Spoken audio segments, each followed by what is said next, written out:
او چې بیا ساروی لالوي نو بهتره طریقه ده چې مخ ول قبله طرف ته کا او لاس په ولا وتړه ساروی سره بام ظلم نه کوي چاړه به ته مضبوطه تیره کې او په خلاص باندې یا پخپلا او یا هغه قصاب وکیل کچته د موږ د طرف نه ردی 15 شپږو د طرف نه ته وکیل شوي او ته د موږ د طرف نه ساروی لال کا او یا دا یو زوی چې وته ولاړ دی دا وکیل کا یا پلار د ټولو طرف نه دی وکیل شي چې دی علالوما او چاړه به مضبوطه راکاږي او زر به چاړه راکاږي چې ساروی زر دمشي او پاسانا لال شي او سبب دا لالولو په وخت کې بسم الله والله اکبر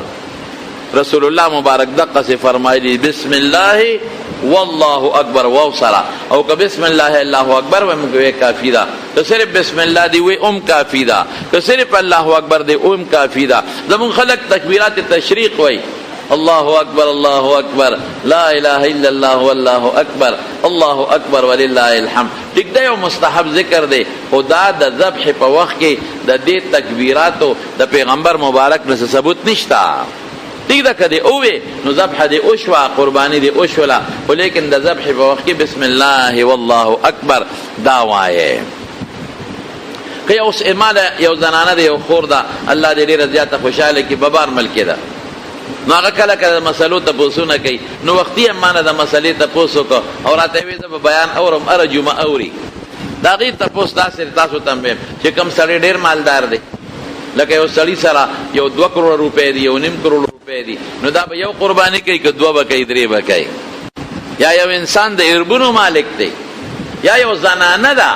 او زنانه ته د خاوند د طرف نه مال پاتې خاوند یې مړ شوی دی یا پلار یې مړ شوی دی لور ته پیسې پاتې زنانه او مثلا کروڑ 2-3 کروڑ روپے دی نو دا به څه کوي دا به یو قربانی په واجب ده کما یو ځل صاحب د نصاب شو نو که یو انسان د کروڑونو مالک می نو واجب په یو د البت په مستحب طریقه ډیره کولی شي لکه رسول الله مبارک 2 غډانه لال کړي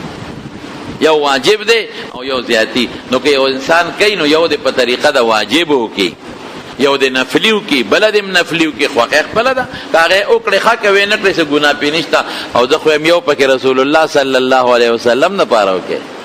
نا مالداران چي دي حضور پاک لو کې نیت پکې دا وکي چې ردی دا د پیغمبر مبارک دا الله د پر ذبح د الله د پاره او د پیغمبر مبارک د طرف نشوا نو غوخه په خپلم خولې چې د خپل قربانې د غوخه مثال شي مور پلار د پاره وکي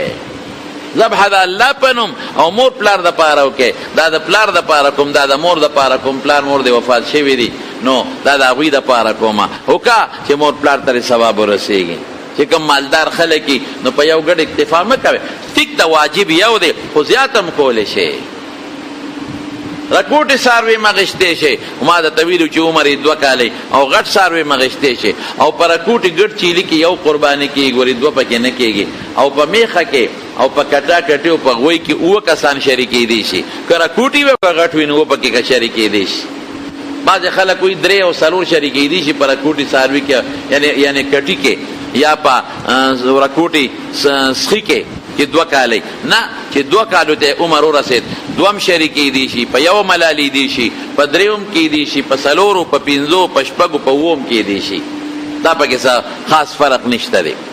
بیا چې الاله کې نو بعض خلک پکې یو چل کې اکثر د شریکی په قربانه کې یو یرا د مور په می خوږیږي دا 2 په پکې زما شي به ویلکه زما د مور سر ډیر کمزور دی دا مازغه باغیله یو سما ابل ویرا زما نیا چې ده کنه دا غي اینه لګوندې کمزور ده دا اینه په کې غیله یو سما نو دا نور غریبانان خدا غږ نشي کولای شرم د وجنه خوري نیګ وره درته ګوره صفا خبره کومه ولدا یومني نو دا سم کوي بالکل داسې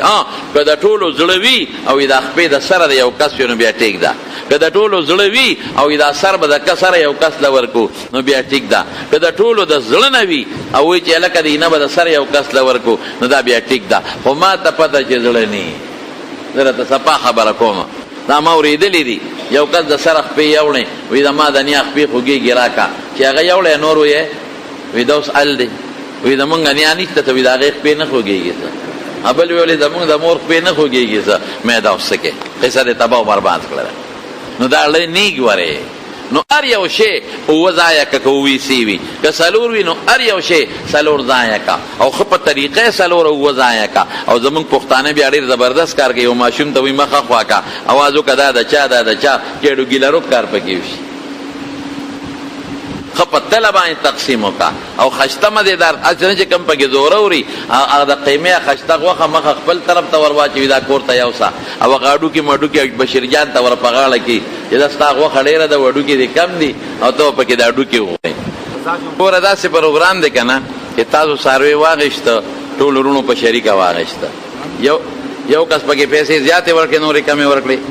خو داسې وکړه یو بل چل وکړه. ښه طریقه دا ده چې که ته کمې پیسې د زوی په ځای اچې یا د بل په ځای هغه غله ورکړه، وایي دا ما تاله صدقه درکړه سوی راکړه په قربانۍ کې حصه، کار به آسان بشي.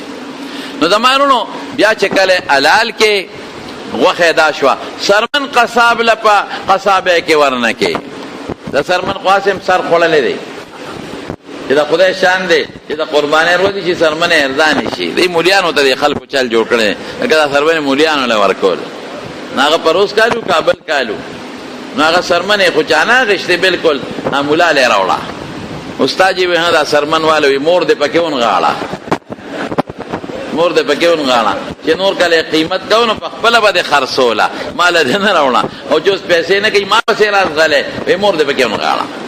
نو اوس خبره داسې ده چې سرمن د قربانۍ به په اجرت کې قصاب نه دی قصاب اوسو خو خیر په اجرت کې به نه ورکې چې دا واخله او دا اجرت شو، بلکل به نه ورکې. سرمن نقد ځان له په استعمال کې راوستی شي، ځان لته لمسې جوړه کا، ځان لته بورقه جوړه کا، اسم نشتا. او که نقد سرمن چاله خیراتی مورکې ورکول شي، مالدار له مورکول شي او غریب له مورکول شي نقد سرمن. خو نقد سرمن جمعات لبنه ورکه، جمعات باندې نه کېږي. ګورې چا غریب چا انسان به مالک کې چې دا والا غریب که مالدار. خو که سرمن دې خرڅ کړه نو بیا به پیسې مالدار له نه ورکې، بیا به خامخا غریب له ورکې. نقد سرمن مالدار له ورکوی شي غریب له، خو که چې دې خرڅ دې کړه نو پیسې به بیا خامخا غریب له ورکې، بیا به مالدار له نه ورکې. زوی لور له او پلار دې کله نشي ورکولی، غریب له به ورکې دا پیسې. او زما وروڼو یو بله خبره وکړم، مولا له به د سرمنې پیسې په اجرت د امامتۍ کې نه ورکوې، هسې وله ورکې خیراتي. خو که ته ورته دا وایې چې زه به سرمنې در کوم مال امامتي کوه، نو دا بیا په اجرت کې ورکول ګناه دي، دا بیا ناروا دي. هغه غوښې چې د کومې حاصلې کړې نو ټولې غوښې هم په خپله خوړی شي، ځکه رسول الله مبارک یو حدیث کې ویلي چې کلوه وادخرو، چې دا تاسو هم خورئ او ذخیره هم کې. یو کال پابندي لګولې وه چې 3 ورځو نه زیات به د قربانۍ غوښې نه خوري، خو بیا هغه حکم منسوخ شوی دی. نو که ټوله غوښه په فرج کې سنبالې او ټوله خورې نو قربانۍ ته د پې نقصان نه رسي. خو زمونږ فقهاو لیکلي دي چې 3 ځایه کا، یو عیسا په خپله وخوره او په خپلو بچو باندې دې وخوره، ځان له وچول هم چې فرج کې میښودی شي. یو عیسا مسکینانو فقیرانو غریبانانو له ورکه چا چې قرباني نه ده کړې، او یو عیسا خپلو رشته دارانو له ورکه. دا فقهاو یو بهتره طریقه د صدقې ښودلې ده. نور که ټوله قرباني دې مساتله نو څه فرق پې نه پرېوځي، ټوله دې ځان سره کېښوده نو فرق پې نه پرېوځي. د قربانۍ د څاروي هغه چې کومه رسۍ ده اب هم خیرات کې، کم زل پې د پاسه پروت دی اب هم خیرات کې. او که قربانۍ له څاروي واخېست او پی کولو پی به ترې نه هلې یخې اوبه به راوالې په غولانځ به له ترمتیا کوه نو هغې سره هغه پی کلک شي او غولانځ دړ نه کوي. او که ډېر څاروی تنګ او پی رې بالفرض واغېشتله نو یا خو دا وکړه چې هغه پی واپس دې څاروي ته په بوسو کې واچوه چې ویسکي، او یا غریب له ورکه او صدقه او خیرات یې کا، خو په خپل استعمال کې به یې نه راولې. دا کومه چې بعضې وخت کې په دې سرکاري منډه کې یا یو انسان یو ځای وقف مختص کړي او کری علی چې ماله به دونه څاروي چې اخلي خرڅ کې نو ماله به دونه پیسې راکې، دغه ټیکس ته یا د اجارې د پیسو ته سترګې ورې خړې نه کې، دا ګناه ده. ګورې ځکه هغه ورته یو ځای وقف کړی دی، که سرکار دی او که بل څوک دی، او هغه د هغې اجاره علي په یو شکل کې، په یو ټیکس شکل کې. نو خلک څه کوي؟ وی هلکه بس په 1 لک شو مازدیګر به کور کې راکې اوس یې بوځه. نو هلکه ولې ظلم کې زیاتې مه کوه. که په لاره کوڅه کې دې واغېشته نو منډی والا هم ظلم کوي چې خلکو پسې په لارو کوڅو کې د مونږ د دې مقبرې پورې ګرځي. او چې څوک یې خرج کی پیسې راکوه. نه، ستا حق هغه دی چې کوم ځای کې ستا منډی ده هغې پورې ستا حق دی، منډی نه بر ستا حق نشته. نو په دې څیزونو کې د مارونو لږ یو پوټې احتیاط وکړئ ښه،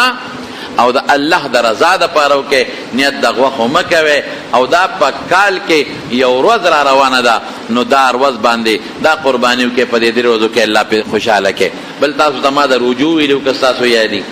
نو د عرفې د ورځې روژه ما خو وی دی 10 کې چې وسم کېږي 19، خو د عرفې د ورځې روژه د 19 په دې کې ډېر لوی ثواب دی. حضور پاک فرمایي چې د عرفې د ورځې په روژو کې الله پاک د 1 کال مخکنو 1 کال وروستنو ګناهونه په الله معاف کوي.